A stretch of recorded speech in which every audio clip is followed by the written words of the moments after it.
Hello and welcome to online study best plus. मैं हूं अमित शुक्ला। आज हम बात करते हैं नए टॉपिक पे, that is criminalisation of politics in India.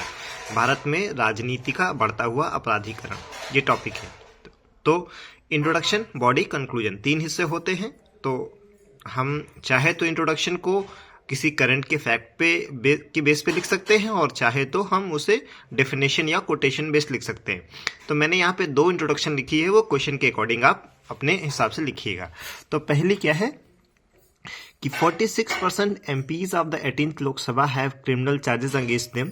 It explains criminalisation of politics in India.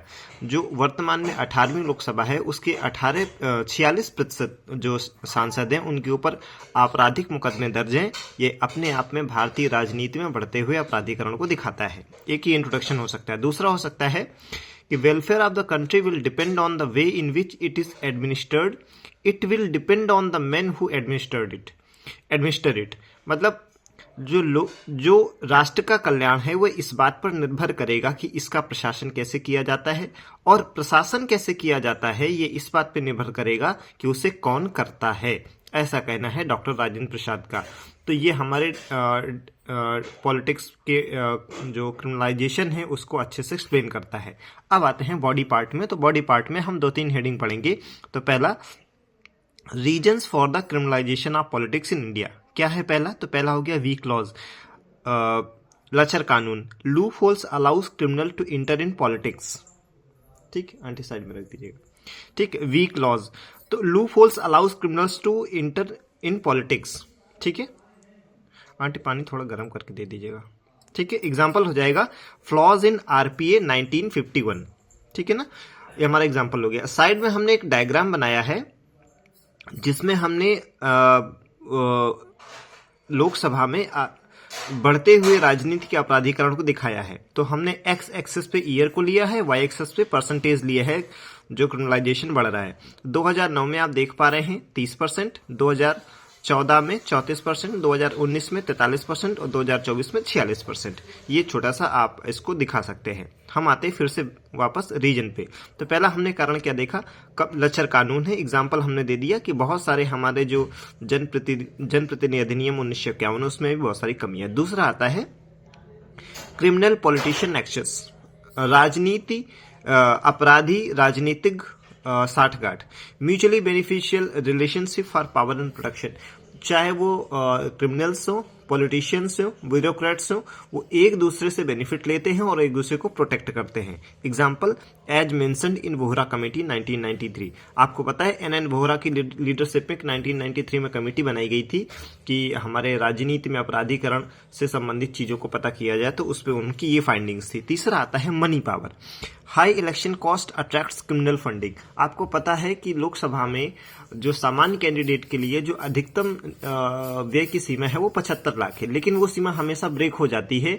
और ऐसा कहा जाता है, आपने अपने आसपास भी सुना होगा कि भाई अगर किसी को विधायकी या सांसदी का चुनाव लड़ना है तो 4-6 करोड़ तो उसके पास एटलीस्ट होना ही चाहिए। तो इतनी ज्यादा कॉस्ट हमारे इलेक्शन में लगती है, तो कहीं ना कहीं क्रिमिनल की फंडिंग जरूरी होती है। जब क्रिमिनल को ही फंड करना है तो कहीं ना कहीं वो साठ काट करके वो आ जाता है। नेक्स्ट आता है लैक ऑफ पॉलिटिकल विल। तो मतलब राजनीतिक इच्छा शक्ति की कमी। Hesitation to act against own party members. भाई जब हर पार्टी में क्रिमिनल्स भरे हुए हैं तो वो अपने ही विधायकों और सांसदों के खिलाफ कैसे कार्रवाई करेंगे? नहीं कर सकते ना। ठीक है, जैसे कोई जज है, अब जज का बेटा अगर कोई अपराध करेगा तो क्या जज उसमें निष्पक्ष होकर करेगा? नहीं करेगा। वो कोई ना कोई लूप होल का फायदा निकाल के उसको अपने बेटे को बचा लेगा। जैसे 5वां है वोटर इग्नोरेंस एंड एपैथी। एक तो जो हमारा क्या बोलते हैं वोटर है, मतदाता की अनभिज्ञता तथा उदासीनता, दोनों बातें हैं। कई बार तो हमारे वोटर को जानकारी नहीं होती है, और कई बार होता है कि उसे फर्क ही नहीं पड़ता है। उससे क्या है कि यार कोई भी जीते, इससे हमारा क्या लेना देना, सब एक जैसे हैं। नेक्स्ट आता है इनइफेक्टिव लॉ इन्फोर्समेंट। कानून तो बहुत सारे हैं, हमारे RPA 1951 में भी बहुत सारे प्रोविजंस है, लेकिन कानून होना बड़ी बात नहीं होती है, कानून का सही से लागू होना बड़ी बात होती है। तो इनइफेक्टिव लॉ इन्फोर्समेंट यानी कानून का प्रवर्तन सही नहीं है। जैसे non binding MCC, model code of conduct, इसमें ये कहा गया है कि आपको धार्मिक भावनाएं नहीं आहत करनी है, पूजा स्थलों को राजनीतिकरण नहीं करना है, लेकिन हर बार होता है हर इलेक्शन में। क्यों ऐसा उसका वायलेशन होता है? क्योंकि उसको कोई लीगल बैकिंग नहीं है। अगर उसका वायलेशन होता है तो उसका कोई पनिशमेंट नहीं है। नेक्स्ट है lack of limited viable political options. कई बार ऐसा होता है कि यार चलो ठीक है, मैं किस क्रिमिनल को नहीं देता हूं, लेकिन जो सामने खड़ा है दूसरी पार्टी का वो भी तो क्रिमिनल ही है ना, तो कोई वायबल अल्टरनेटिव ना होने की वजह से लोगों को लगता है यार ठीक ही है, अब जो है सब इसी को चलते हैं ऐसा। ठीक है, अब आते हैं कि हमने इंट्रोडक्शन देख लिया, हमने इशू देख लिया, तो भाई अगर हमने समस्या देखी तो समाधान भी होगा। तो अब आते हैं कि भारत में राजनीतिक अपराधीकरण को रोकने के लिए क्या प्रयास किए गए। तो steps taken to curb criminalisation of politics in India. तो पहला हमने क्या देखा, ठीक है ठीक, वोहरा कमेटी 1993, वोहरा कमेटी 1993, इसने क्या बताया, finds nexus between criminals, politicians and bureaucrats, यानी कि जो क्रिमिनल्स हैं, पॉलिटिशियंस हैं, ब्यूरोक्रेट्स हैं, उनके बीच नेक्सस है, उसकी फाइंडिंग है। Second, recommended measures to curb this trend, और इसको रोकने का उसने सजेशन दिया। सेकंड आते हैं फास्ट ट्रैक कोर्ट।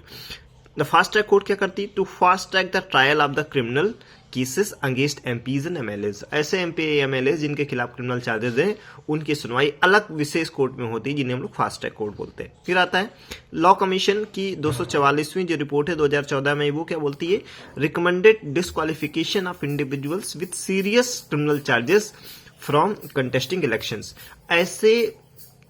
ऐसे व्यक्ति जिनके ऊपर गंभीर अपराध के मुकदमे दर्ज हैं, ठीक है, उनको क्या करना चाहिए, उनको चुनाव लड़ने से रोका जाना चाहिए, ऐसा हमारा जो विधि आयोग की 244वीं रिपोर्ट कहती है। फिर आता है सुप्रीम कोर्ट जजमेंट्स।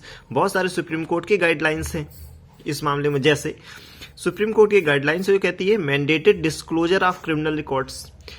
तो सर्वोच्च न्यायालय का निर्देश है कि अगर किसी के खिलाफ आपराधिक मुकदमे हैं तो वो उनको सार्वजनिक करे। Second, emphasize the need for political parties to justify their selections of candidates with criminal backgrounds। राजनीतिक दलों को बाध्य किया गया है कि वो इस बात का स्पष्टीकरण दे कि उन्होंने आपराधिक छवि के व्यक्ति को अपना प्रत्याशी क्यों बनाया है। आपको कारण बताना पड़ेगा कि कौन सी ऐसी मजबूरी है, क्या चीज उसमें आपने खास देख ली है। तो कहीं ना कहीं वो उनका एक नैतिक दबाव होता है कि आप जब किसी क्रिमिनल को कैंडिडेट बनाते हो तो सफाई देना थोड़ा मुश्किल होता है।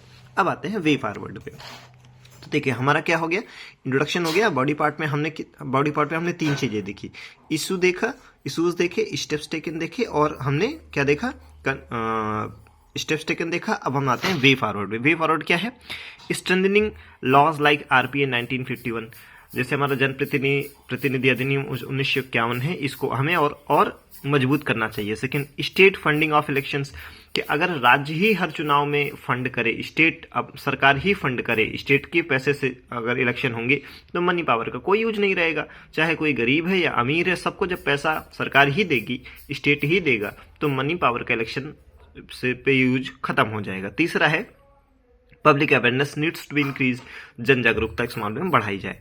लास्ट में कंक्लूजन लिख देते हैं कमेटी के नाम पे, Vohra committee recommendations be implemented in its true spirit to ensure sustainable democracy.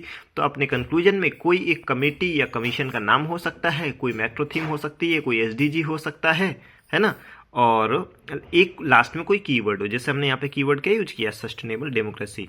I hope आपको चीजें समझ आई होंगी। Thank you so much.